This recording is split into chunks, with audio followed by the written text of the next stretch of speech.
Good evening, everybody. Thank you for joining us tonight. I need to talk to you guys on Zoom and on Facebook. We are actually live in the store. We actually have a live audience tonight. But there's certain things that are going to happen that might affect you. This is a hybrid. This is the first time we've done one. Poor Lynn, she's our guinea pig. But just know that when we go over to like the PowerPoint or come off the PowerPoint pictures, your screen might go black. Don't panic, it should come right back up after that, but we need to jump back and forth. So I just wanted you to know that tonight. So if you have any questions at all, please jump on the questions and ask there, and hopefully one of them can help you if something is going wrong. But other than that, we are really, really glad you could join us tonight. Thank you everybody in the audience for coming tonight. It is so good to see your smiling faces. We're glad you're here. Lynn, thank you for joining us tonight. Thank you for being willing to be our first. Somebody else. Yeah, and we're glad you could. So we're going to get started here, and we're going to let Lynn get started, and she's got a lot of stuff to tell us tonight. So enjoy. Hi, thank you so much for coming. It's so nice to see faces again in real life, people and not in a little square on Zoom. And for all of you out there in TV land or wherever you are, thank you so much for joining us. I'm so grateful for this technology that I can do an event like this. All over the country see it, so that's really, really special. So what I'm going to talk about is my newest book, Chasing Shadows. There in a minute. And if you've seen the cover of it, which is all over the store and all over everywhere, I'm sure you've guessed by now that it takes place during World War II. You see the little airplanes in the corner. That's one hint that it might be a war story, and of course the windmills give away the setting in the Netherlands. I visited the Netherlands several times on book tours because my books are translated into Dutch, and I just fell in love with the country. It's such a sweet little country. I found it to be really, really lovely. How are we doing? Oh, good. Okay. So this next picture.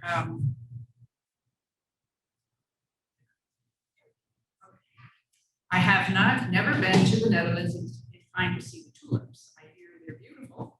We've got some right next door in Holland where I live, so it's not such a draw for me. But I have seen plenty of windmills in the Netherlands and canals, lots of water when you go there. This picture is pretty iconic of what it looks like in the Netherlands most of the time. Lots of waterways, lots of windmills, and one thing I learned in my research for this book was that the windmills are mostly used for pumping water. I always thought windmills were for rain, and they are used for that too. But the whole water system they have going over there in the Netherlands, the windmills were originally used to pump out water.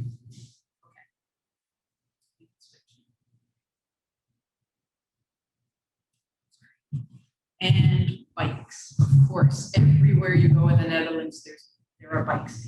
I was very pleased when they put a bike on the cover of my book because it's just very iconic. And if you know my husband and me at all, you know that we love to ride bicycles everywhere. They say there are more bikes in the Netherlands than people, and I almost believe that. But yeah, lots and lots of bikes. In fact, as I said, all my books have been translated into Dutch, and this is a bookstore in the Netherlands where I was going to speak on one of my tours, and I saw this pile of bikes outside. I thought it was maybe a bike store or something, and no, these were all the people arriving to the book signing. And you'd see people all dressed up, in nice clothes, and they're riding a bike. I don't wear nice clothes when I ride. But yeah, the parking lot was just absolutely packed. And then I found out that was just the beginning. If you look at the next slide, this is just part of the commuter lot at a train station in the Netherlands. And these bikes are on racks. There's like 2 and 3 high. And it just goes on and on and on. This is like, imagine a parking lot at one of our train stations, only they're all bicycles. I have no idea how people find their bike at the end of the day after work. And then the next one is, this is the train station in Amsterdam. And I would need a wide angle lens to capture all of the bicycles outside that station. It's just amazing. But during the war, the bike, of course, was a means very well-used means of transportation because they didn't have much of anything else. So the next slide, this beautiful lady, I'm sure you might recognize, this is Corrie ten Boom. And she was really the inspiration behind this book, Chasing Shadows. I read her book, The Hiding Place, back in the 1970s when it came out. And I don't think it's any exaggeration to say that her book changed my life. If you aren't familiar with the story, she and her family were very devout Christians. And when the Nazis took over the Netherlands, they knew it was their Christian duty to help hide the Jews from the Nazis at the risk of their own lives, because if they had been found hiding Jews, they would be in prison. But they just knew they had to do it, and faith compelled them. And of course, they did get caught, and they got arrested. And Corrie and her sister Betsy and their elderly father all ended up in prison, and only Corrie survived. And she went on the speaking circuit afterwards, and was talking about forgiveness and restoration and God's love. And it just had a huge impact on me. I was just young back then, believe it or not. And I had just started my married life, and I thought, I have been a Christian all my life. I've gone to church all my life, but I knew that my faith wasn't as strong as hers. I could not have done what she did. I wouldn't have had the faith to do it, or never mind withstand prison the way she did. But I knew I wanted to have what she had. And so that was the beginning for me. I started really getting serious about reading the Bible, about praying. And so her book really, really changed my life. The second woman who inspired the book is a woman called Dee Eamon. And she lived here in Grand Rapids at the end of her life. But she wrote, this is her autobiography, Things We Couldn't Say. And she was 19 years old at the time the Nazis invaded the Netherlands. And she just newly engaged to her sweetheart, the love of her life. And they also, because of their faith, her and her fiance decided to postpone their wedding and to do everything they could that their faith compelled them to do to help save Jews and to fight back against the Nazis. She also was arrested, and her fiance was arrested, and her fiance died in prison. She survived. And she talks about her faith test very honestly and how it went up and down and everything. But again, I think 19 years old, so much faith. So when I also heard her speak here in Grand Rapids, she was being given an award and for her courage and for what she did during the war. And she kind of shook her head. She said, if you had been there, you would have done the same thing. And I thought, I wonder if that's really true, if my faith was that strong. But both of these women and the Dutch people suffered so much. And so I just knew I wanted to tell their story in this novel. So I started asking people when I visited the Netherlands, I started asking some of their stories. There are a lot of people in Holland, Michigan, who had relatives or who themselves maybe were children in the Netherlands at the time. And I got a lot of true stories that I gathered together to put together in this book. I don't want to give away any spoilers. So I'm not going to tell you anything that's going to spoil the story for you. Okay, you can switch. I wanted to honor those two women and all the other heroes and heroines from that time in history. To talk about what the Netherlands was like during World War II. There are three main characters in this story. Lena de Vries, she's a 40-year-old wife and mother. She lives on a farm in the countryside. She loves her life. She loves farming. She loves her family. And that's what struck me about Corrie ten Boom's life too. You never imagine that anything's going to change. And then all of a sudden, just like that, your life changes. And so I tell the part of the story from her point of view. The second main character is Ans de Vries, who is her daughter. And she is 19. I made her the same age as Dee Eamon in the story. And she's restless. She's done with farm life, small town life. She's ready to go to the big city. And the nearby big city is Leiden. And she wants to go there, and she gets a job. And she goes to work in Leiden as a personal companion to a woman who is struggling with depression. So lots of changes for her. The third woman in the story is Miriam Jacobs, and she's a Jewish woman. She plays violin. She's in her 20s, and she and her father come to the Netherlands from Germany, as many, many, many Jewish people did, to try to escape from the persecution in Germany. Anne Frank, if you ever read Anne Frank's story, I'm sure most of us have, her family was also, I think, German, and they came into the Netherlands, and where she hid because they were escaping persecution. Okay, you can change it. We'll start in the city of Leiden, where 19-year-old Hans de Vries goes to work. And one of the things I love the most about being a writer is I get to go and travel and visit all these exciting places, and do the research. And Leiden, researching in the Netherlands was a lot of fun. This is a view of Leiden at sunset from our hotel, and you get a sense of how flat it is.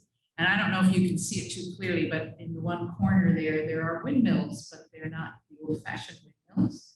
They're the new modern windmills. And you see a lot of those in the Netherlands too when you go. Okay, you can switch. This is another view of Leiden in the daytime, and you see the old windmill. And there's still plenty of those around, the traditional windmill. Leiden is intersected by 2 rivers and then numerous canals. There used to be a moat all the way around the city. And it's just a beautiful town with old buildings and lovely waterways. And it's also a university town. The University of Leiden is in the city. And our son Benjamin studied there and got his PhD there. So he was our tour guide when I went to research this book. And he showed us all around these little pathways and bridges. And it was just fun to picture Hans exploring this city, enjoying all the excitement and the beauty of this little town.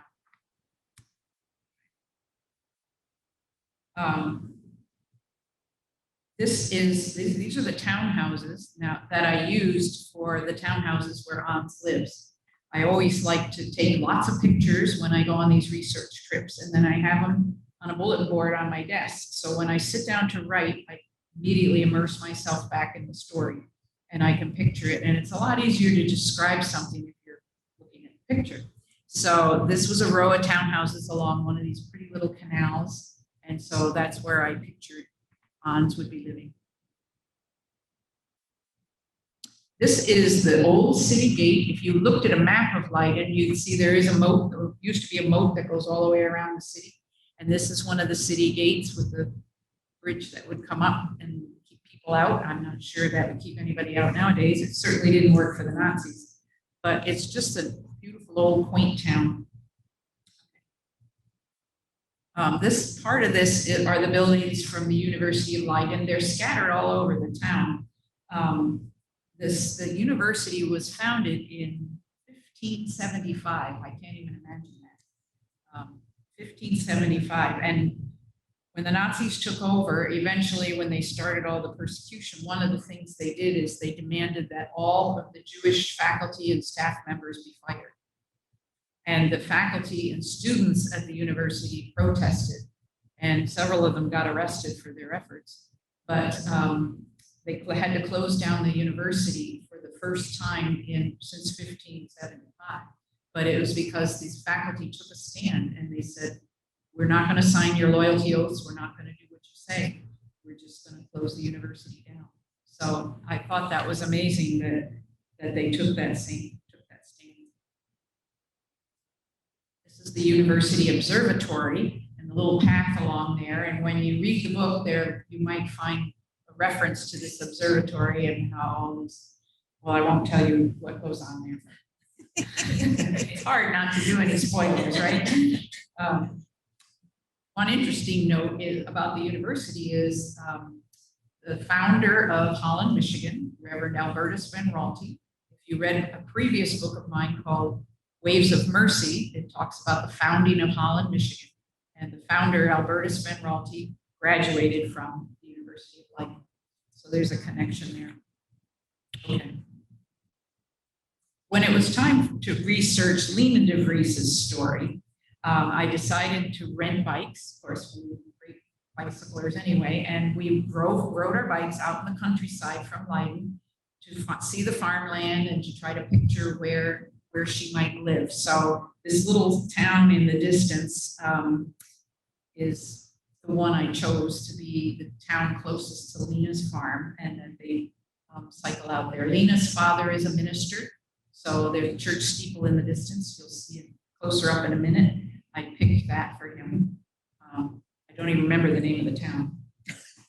Whenever Hans wanted to go home and go to visit her parents in the countryside, this is how they get there. She'd have to ride a bicycle. Here's some of Lena's cows. I had to take a picture of them. And this is the town a little bit closer up. You can see how flat it is. And I don't know if you can see the windmill, but of course there's a windmill on every skyline. It's pretty hard to take a panoramic picture without catching a windmill in there somewhere or another. But that's another thing you don't realize. It's flat. So as far as biking is concerned, it's nice and flat. You don't have hills, but there's wind. That's why there's so many windmills. There's a lot of wind. And you get the headwind working against you. You may as well have a hill. It's pretty tough. Okay. Now, a very dear friend of mine, or what, not a dear friend, but hooked me up with somebody who whose relatives were there during the war. And these are photographs she gave me of her relatives. I don't know if they were grandparents or what they were, but they worked a farm. And so I used this couple, this man and woman, as my pictures for Lena and her husband, Peter. I think they're spraying fruit trees in this picture, but it's just so much fun for me to have real, authentic old pictures to go by, to imagine these people. This is one of her relatives, same relative in the boat, but you'll see in the book that various characters get involved with the resistance. And there's some episodes with boats. And so I like to use this picture as the resistance fighters who sneak around against the Nazis. But again, I don't want to give you any spoilers.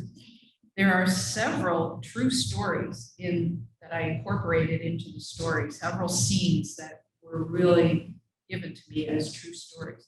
You'll have to guess, and if you want to send me your guesses, whether that was a true story or whether I made it up, I'll write back and tell you if you're right or if you're wrong.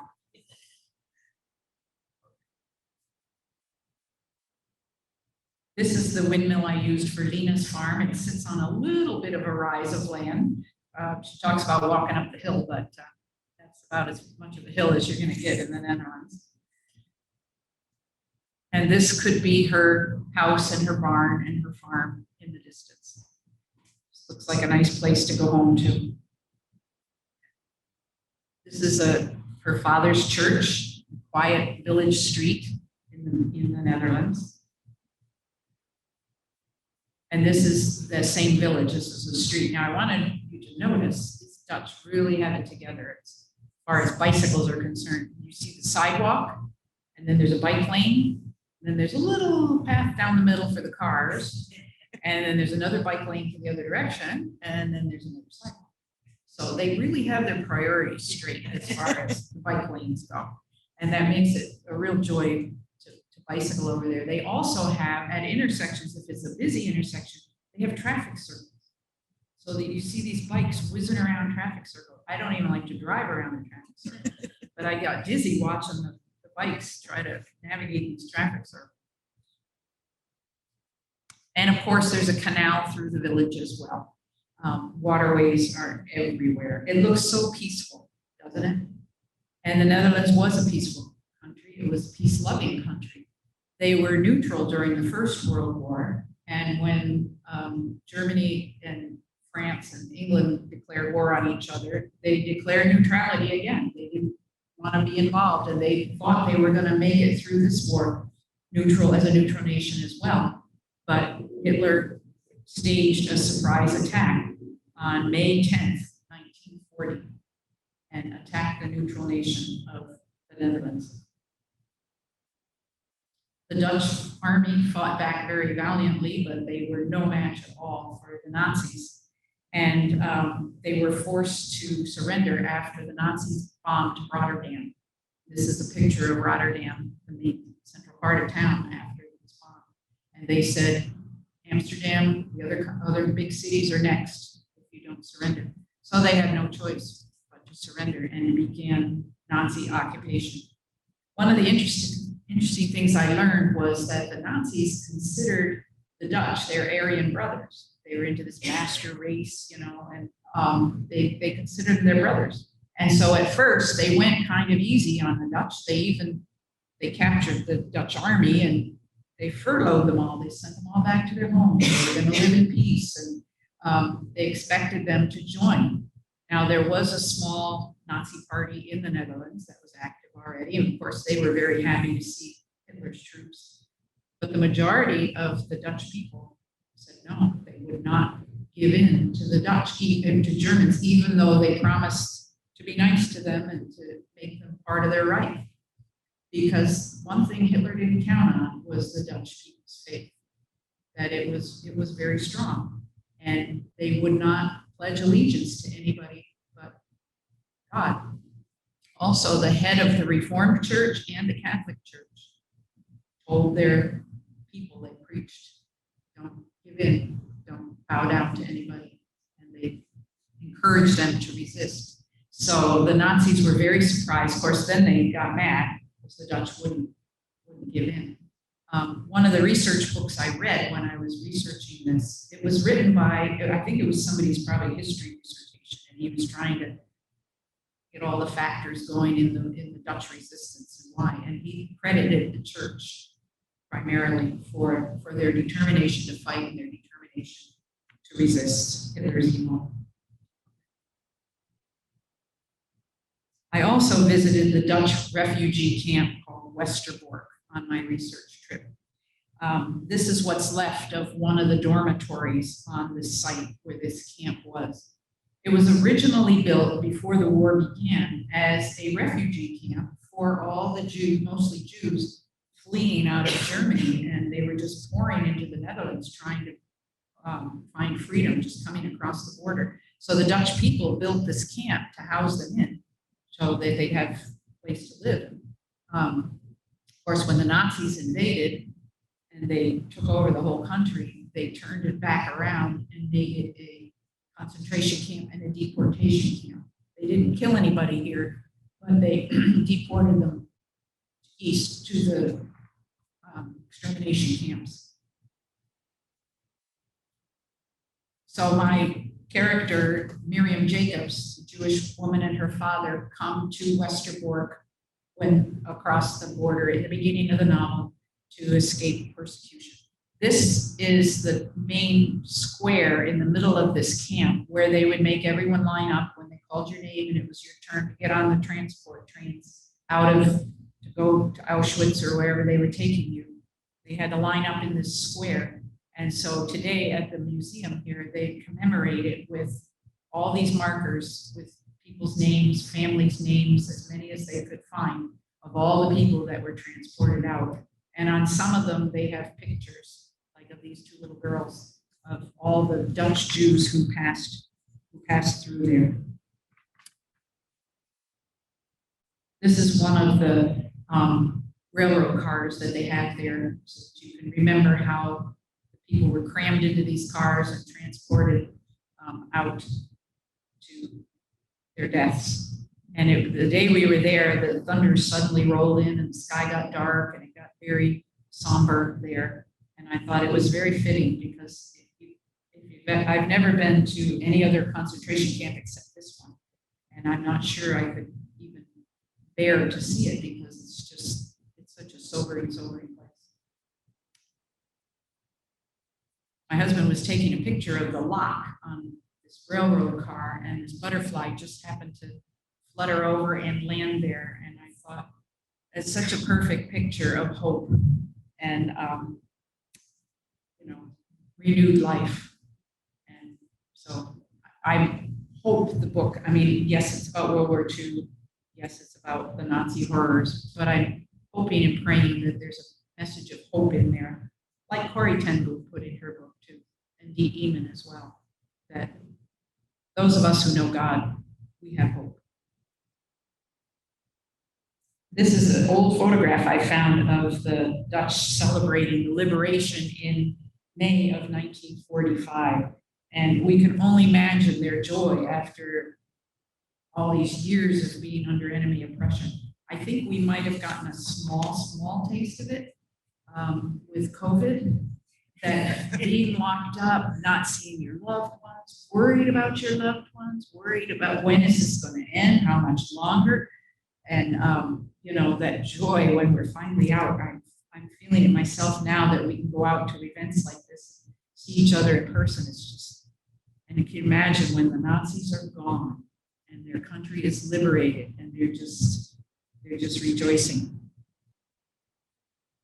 Here's another one. They climbed on all the army vehicles and they were just so happy. The Dutch suffered terribly, mainly because they stood up to the Nazis. They suffered terribly during the war.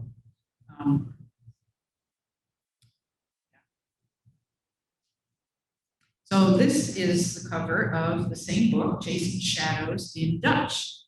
And this is, it's coming out pretty much the same time, maybe within a few weeks of when it comes out here. I'm happy to see they put a bicycle on there as well, but for them, that's probably perfectly normal. I don't speak Dutch, but I have a feeling that doesn't say Chasing Shadows. I think it's more like in the light of the shadows, or I don't know what it says. If anybody knows Dutch, please tell me what it is. It's Song of the Shadow.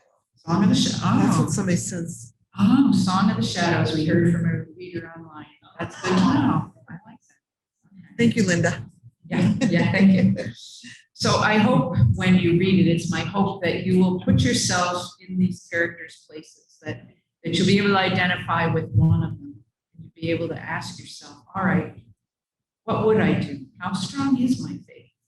And maybe the way I did when I read The Hiding Place, maybe ask yourself what you can do to strengthen your faith, strengthen your walk with God, so that if we're ever tested like they were tested, which God forbid we ever are, that we will be able to make the right decisions. So now I'd like to tantalize you all with a little bit from the prologue. I'd like to hear authors read. I like to hear their voice reading their own work. So indulge me. I'm giving you what I like, whether you like it or not. So this is a little bit of the prologue.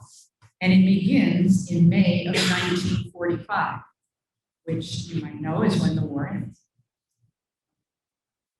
Every sound in the cold black night seemed magnified as Lena lay awake in bed waiting. She heard the quiet rustlings of the shadow people as they crept through the darkness downstairs in her farmhouse, the creak of the barn door and whisper of hay as they moved through her barn on this moonless night. The shadow people were also waiting. Did they hate it as much as she did? The war had taught Lena DeVries to do many things, hard, impossible things. She had learned to be courageous, propelled by fear and faith. She learned to face death, gripping the Savior's hand. But waiting was the hardest lesson of all. Every minute seemed like an hour. Every hour stretched endlessly. The sun stood still in the sky during the day, then took its time dawning after each endless night, like this one.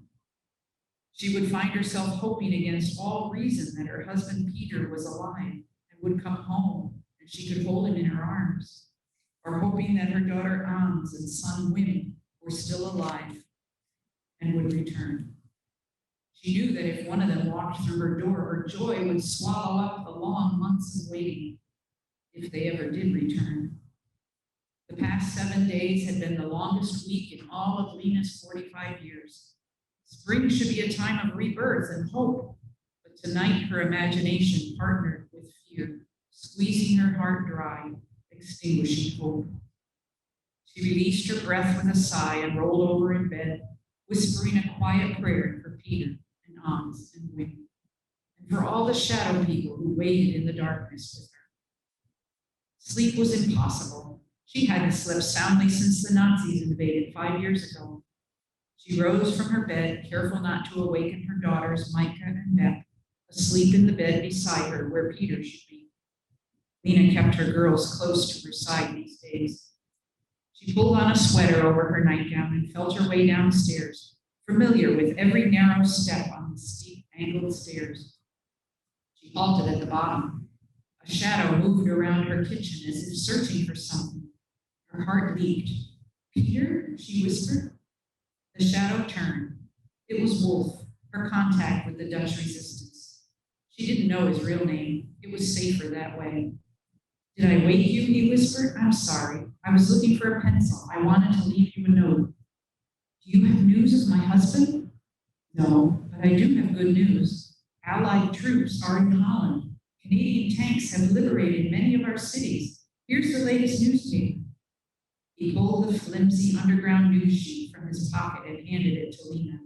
She glanced at it, then instinctively rolled it up so it would fit inside her bicycle frame. She would hide it there from the Nazis when she delivered it to her cousin in the village. "Well, the Allies haven't come this far yet?" she asked. "Soon. I came to tell you and the others that it won't be long, maybe even tomorrow." Two more shadows slipped into the kitchen as Lena and Wolf talked. They left their hiding places only at night and disappeared before dawn. How they must long to feel the sun on their faces again. "This isn't another false alarm like last fall, is it?" one of the shadows whispered.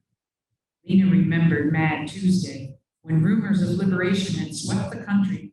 There had been panic among the Nazis and rejoicing among the Dutch people. Many Nazi occupiers and their collaborators had fled east. When it proved to be a false alarm, they returned. Hope withered. "This time it's true," Wolf said. "I saw the Canadian tanks myself." Lena closed her eyes for a moment. Would the waiting truly be over? "How will we know when it's safe to come out?" another shadow asked. "They'll ring the church bells in town." "I have to go," Wolf said, backing toward the door. "I need to tell the others." "Wait," Lena said. "Are you hungry? Have you eaten?" Wolf was shadow thin. The deep hollows on the planes of his face made him appear skeletal in the darkness. Thousands of people who were trapped in the cities were dying of starvation every day. Cities like Leiden, where Lena's daughter Ans lived. "You already have so many mouths to feed," Wolf said. "Then one more won't make a difference."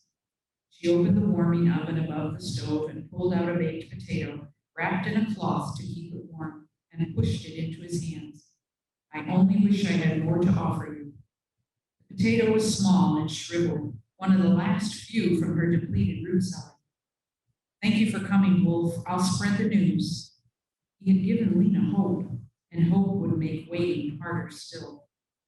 She sat down at the kitchen table with the shadow people after Wolf left, talking about the war and reading the underground newspaper to them, while they each ate a potato and some boiled cabbage. She knew only their false names, Max and his wife Ina, and that they were Jewish.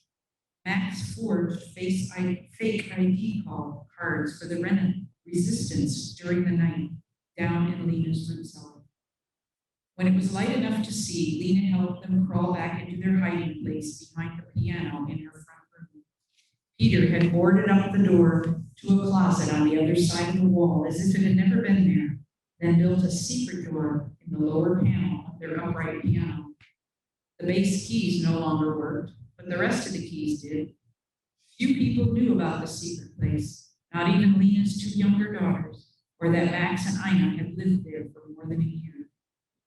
After she dressed, Lena put the rest of the baked potatoes and the rind of bread she'd been saving in a basket and carried it through the door that led from the kitchen to the barn. She never knew how many shadows were hiding in her barn or how long they would stay. More hid at the very top of the old windmill that pumped water for their fields. The resistance would position the windmill blades to signal when it was safe for the shadow people to hide on her farm. Again, it was better for Lena not to know too much. She simply cooked whatever food she had and brought it to them, asking the Lord to multiply it like the loaves and fishes. Several men of various ages crept out of their hiding places in the barn as Lena sang the hymn that served as a signal. She read Wolf's newspaper to them as they ate. 4 of the shadows were in their late teens, her son Wim's age. Others looked like underdikers, ordinary husbands and fathers who'd been forced to dive under to avoid being sent to German slave labor camps. Or they might be railroad workers who'd been ordered by the exiled Dutch government to go on strike to hinder the Nazis. The slender young man with wire-rimmed glasses and ebony hair was undoubtedly Jewish. "What's the first thing you want to do once the Allies arrive and Holland is free?" she asked. "Go home," was their unanimous reply. The shadow men talked about things they missed and the food they were hungry for as they finished their bread and potatoes. "I heard that the Allies give out cigarettes," one of them said. "I'd give anything for a smoke." At dawn, one of the shadows offered to milk Lena's cows for her. "I grew up on a farm in Friesland," he said.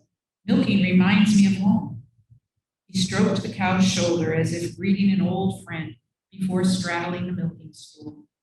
"Shall I let them out to graze when I'm finished?" he asked. "No, they have to stay inside the barn again today. Shrapnel from a stray Nazi rocket killed 3 cows in a neighboring village." "Someone might steal them for food, too," another shadow said. "Yes, there is that." Lena's daughters drank some of the still warm milk for breakfast. They looked thin and shadow-like, too.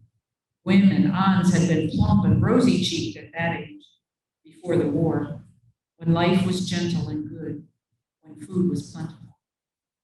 "I think we'll take the rest of the milk into town this morning," she told the girls, "and trade it for something." Beth bounced with excitement at the prospect of a trip into the village. At 4 years old, she was full of life and energy. "May I wear a bow in my hair?" she asked. "It isn't Sunday," Micah replied. "I know, but may I, Mama?" "Yes, why not?" Lena brushed Beth's long dark hair after breakfast and tied a bright bow in it. It fell naturally into thick curls. "Do you want one too?" she asked Micah. She shook her head. At 11 years old, she was no longer interested in girlish bows. Lena braided Micah's straw blonde hair, the same color as her own, into a thick braid that fell nearly to her waist. When it was time to go, Lena fetched her broken-down bicycle from the barn. In peacetime, her bicycle would be considered a piece of junk, and it was, but at least the Nazis will deem it not worth confiscating. She lifted Beth onto the handlebars, and Micah climbed onto the board Peter had attached to the rear fender. Lena tied the 2 containers of milk between her sweater and apron and set off on the 3-mile trip to the village. The pastures between her farm and the town looked tired and pale this morning, like an invalid who'd laid in bed too long. More fence posts were missing, and several more trees had disappeared, chopped down for fuel this past winter. They were calling that long, endless season the hunger winter. With the railroad workers on strike, food had become so scarce in the cities that starving people had staggered out to Lena's farm from Leiden and Den Haag to beg for food. Her little nation would have much rebuilding to do once the war finally ended. Lena was nearly to town when she heard the glorious cacophony of church bells ringing in the distance. She slowed to a halt as joy leaped in her heart. "Listen, girls, do you hear the bells?" "But it isn't Sunday, Mama," Beth said.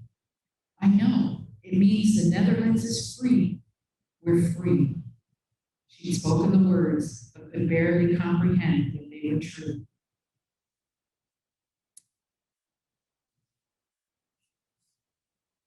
Now I got to read it all over again. That was very good. Thank you for sharing that. And make sure you read that first, because as the story develops, it just makes that better and better. So we've got some really good questions online, and I'm going to start there. You guys are welcome to ask questions. I'll probably just have you say them, and then I'll repeat them for the camera. Okay, so that way you don't have to go, "I'm not saying nothing on a microphone." I get it. So the first one we got, which really did intrigue me, is what did you enjoy most about writing Chasing Shadows? I think I don't say enjoy, but I appreciated putting myself in their shoes and sort of living through it with them. And that's kind of what I wanted to bring to life for the readers, is to, try to imagine. To me, that's the fun of reading a book rather than watching a story on TV is you are that main character. And so it was fun for me to just like really immerse myself in a situation which normally I would never ever want to be in, which is in a war or, you know, having all your loved ones lost and missing. But just to put myself in their shoes and to try to figure out, all right, how would I feel?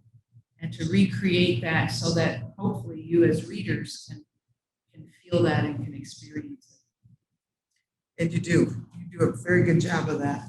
Now, I do have a teacher here that wants to know if they can share some of those photos with their students. My photos, you're welcome to show. I don't know the copyright ones. I don't know if you're just showing it to your students. I think it's okay. You're not making money on it. Or are they on your website then? Yeah, and I think they should be. And okay. Tyndale House has some too. Okay. On Tyndale House's website.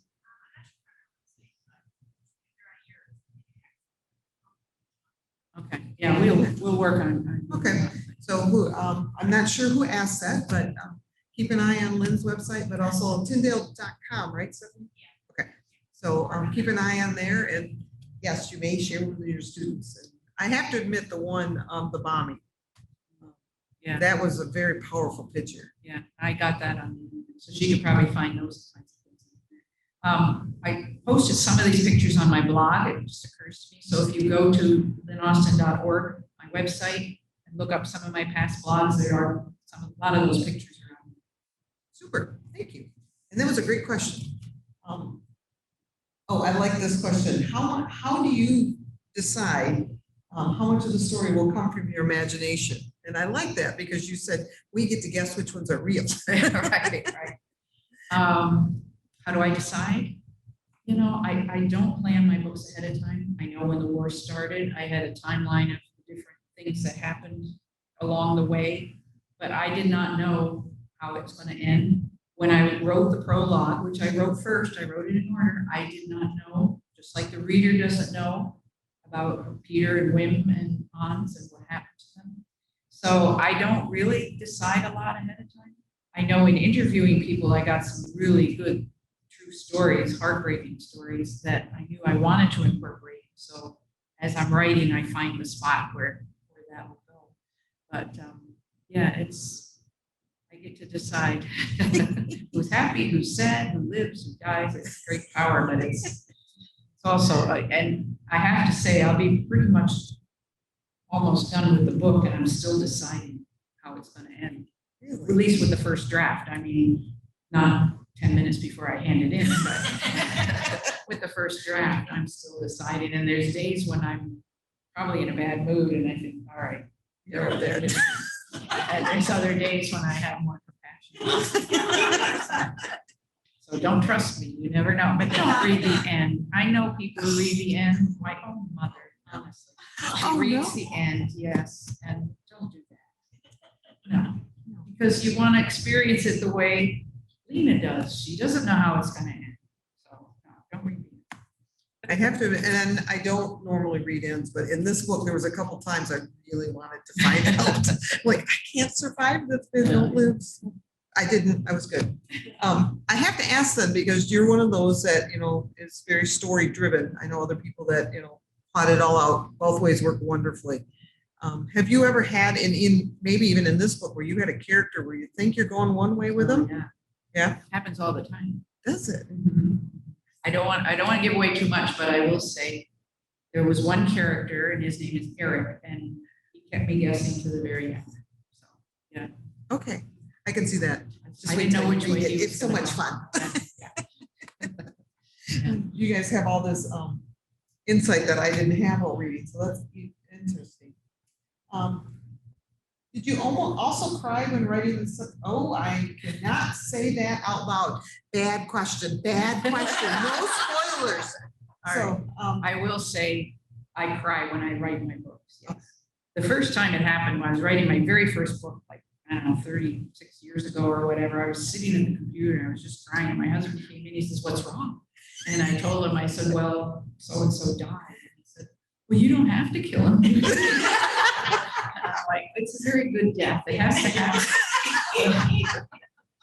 But yes, it was very, very hard for me. And I admit I cried the next there because I figure if it moves me, it's going to move the reader. But yeah, I get very involved. So yeah, picture me crying right along with you. Oh, good. Phew, I feel better now. So, but I'm not going to answer that question. There's a question here. Could you tell us a little more about the Dutch people living here in West Michigan who you interviewed for the book, and how were their families involved? Unless it gives something away in the story. Read the notes to when you get all done with it, and read the acknowledgments. And I named some of the names of the people who helped me out and gave me their stories. Because I can't remember them right now, at this moment. But yeah, I hope so. And people would give me, it's usually like grandfather was writing his memoirs and that kind of thing. And there might just be one little thing there. But reading all these different accounts, it painted the whole picture because they all were saying the same thing. They were all, talking about hiding from the Nazis and jumping in the canal to, hide when the Nazis came, and being able to hold their breath and stuff like that. So I kept hearing the same sort of things over and over. Yeah, the stories, and I grew up in a Dutch family. My mother-in-law came over from the Netherlands, so it's shared. And the hiding in the canals was a big thing, and I never thought of it until, and then you mentioned it again, and I'm like, that is just fascinating. So, but somebody here was wondering, was researching and writing Chasing Shadows different from any of your other books, or was the research kind of the same thing? I don't want it to sound boring because it's fascinating, but it's the same process, but okay. I think it's a little different every time. Because if it wasn't, I wouldn't have fun with it anymore. But it's just really fun to pick a new site and new story and to hear all these accounts. I rely very heavily on first-person stories to bring them to life, and because that's the most vivid. So it was the same as others in the basic outline of how I did it, but it was fresh and new. The fact that my husband is part Dutch, don't let the Austin fool you, it's on his mother's side, and living in Holland and of course visiting it so many times, it had more meaning because of the Dutch connection. How many times have you been to the Netherlands? I lost track because I went quite a few times with book tours, and then when our son studied over there, then we'd go to visit him. And so, yeah, I lost track, but I would say probably maybe 8 or 9. Is there, aside from where your son was, is there a spot you would, you want to go back to all the time, or is it more like the whole country just fascinates you? The whole country, and it's so small. And if you ever get a chance, go up to where they're creating land, called the polders. And there's one part I visited, you couldn't even see the ocean from this, it was like an old village, but it used to be on an island in the middle of the ocean. And they reclaimed so much land around it that you couldn't see the ocean from this anymore. And it used to be on this island, you could barely see the shore. So, it's just acres and acres and acres of this reclaimed land, and it's below sea level, and you see boats going by above you on the river, and it's just the most bizarre thing.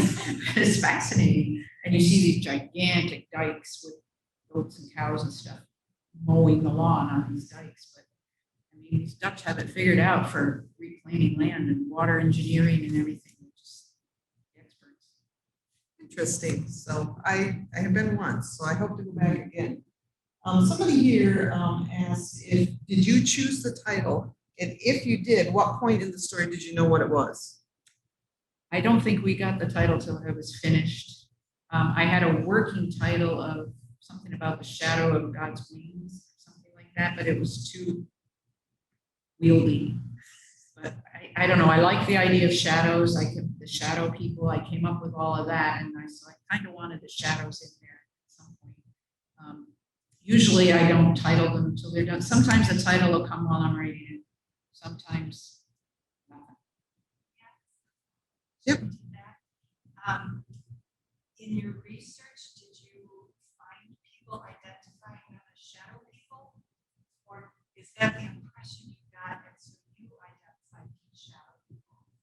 Okay, she's asking, this is from our live audience, if, and correct me if I'm wrong, so, because I want to try to catch it all. She's asking about the shadow people. Was it something that you came up with, or is it more of an impression that you had? You know, like, was I somebody? don't think I heard the term in my research. I Okay. just imagined them all hiding in the shadows, because by the end of the war, they estimated there were 100,000 people underground hiding in the Netherlands. And if you've been to the Netherlands, where do you hide? You know, I mean, it's tiny, it's crowded, but between the railroad strike workers, the men who didn't want to go to labor camps, the Jews, they said there were like 100,000 people hiding. And I didn't meet, but I met someone who knew a man, a Dutchman, who was about 14 or 15 at the time, and he lived on a boat for like 2 or 3 years in some port city, and never coming off this boat because he was hiding from the Nazis. So like they hid everywhere. And you talk about it in your book where, and I'm not giving things away here because you can read this research everywhere about where these people were hiding. And in my worst nightmare, you talk about the people that live in the walls. Mm-hmm. Sorry, too small. I would be in the death camp because I wouldn't make it. But I thought the ingenuity that you guys talk about, whether in your book or in like The Hiding Place or in Diet's book, is just fascinating. Yeah.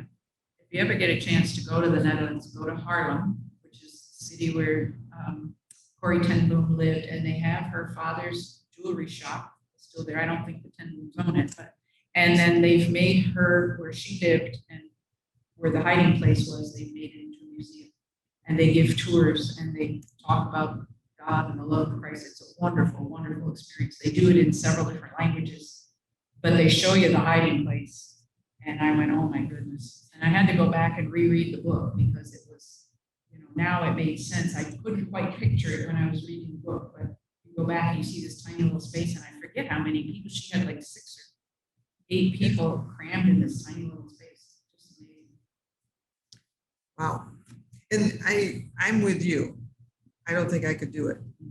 But I know when Corrie used to go and speak, she would always say, you know, for such a time as this, Yeah. she would have been one of those that said, I never would have done it either. So we have to remember that. So I do have a question here. I am so inspired by your writing. What advice do you give future writers? Future writers, my best advice, and this sounds really trite, but don't give up. From the time I first sat down and thought, I'm going to try to write a book, until that book was published was 11 years.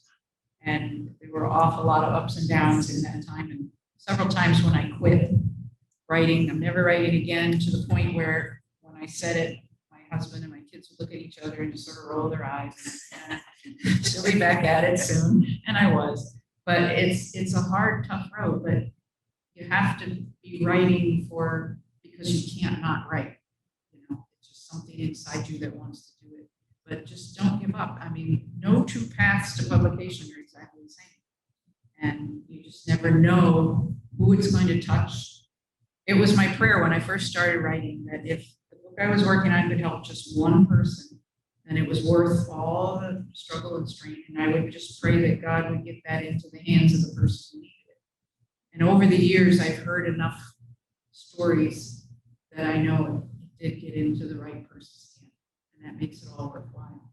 So, you know, you just have to believe that you have something to say and just be in it for the long haul, because it is a long haul. And don't be like me and giving up every 2 or 3 months. It doesn't work. You'll go back there. There is a really good question on how do you decide which period in history you want to write on?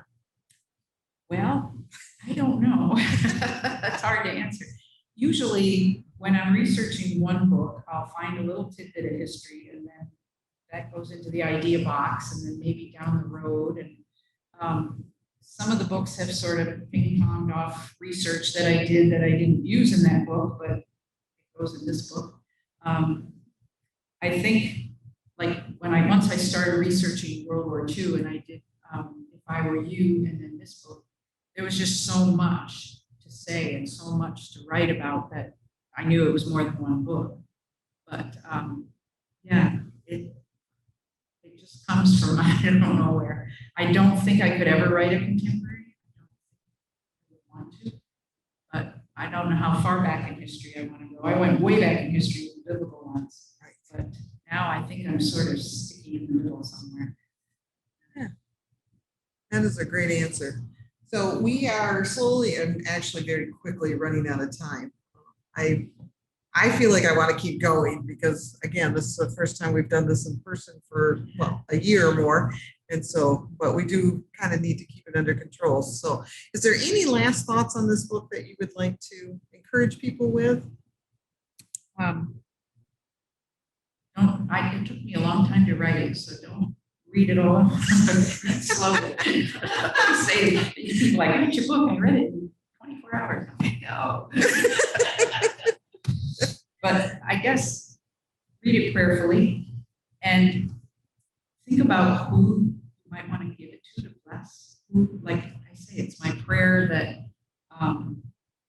somebody needs to hear this, that God will speak to somebody what they need to hear. So get a copy for somebody, spread it. Don't just read it. Join me in this work.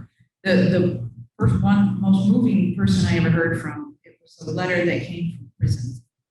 And the woman had read in my book that morning, there was a character in my story who had tried to kill themselves. And it turned out this woman in prison had tried to kill herself.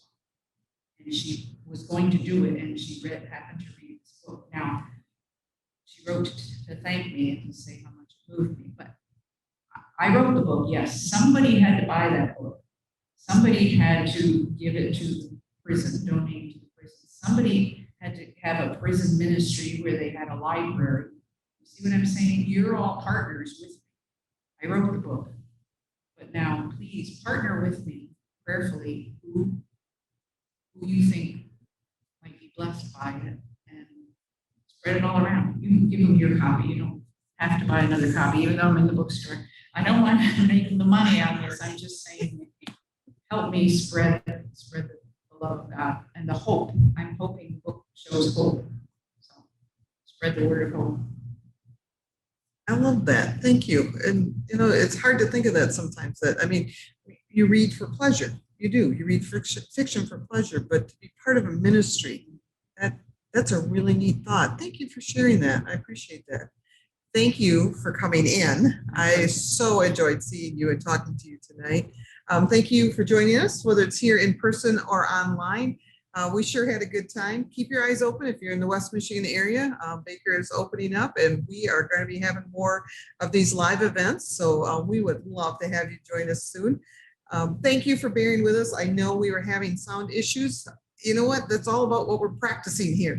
So we'll get it right sooner or later, and hopefully it doesn't mean the mic sits here in the middle of the stage. Sorry about that too. But thank you all for joining us. Thank you for coming in.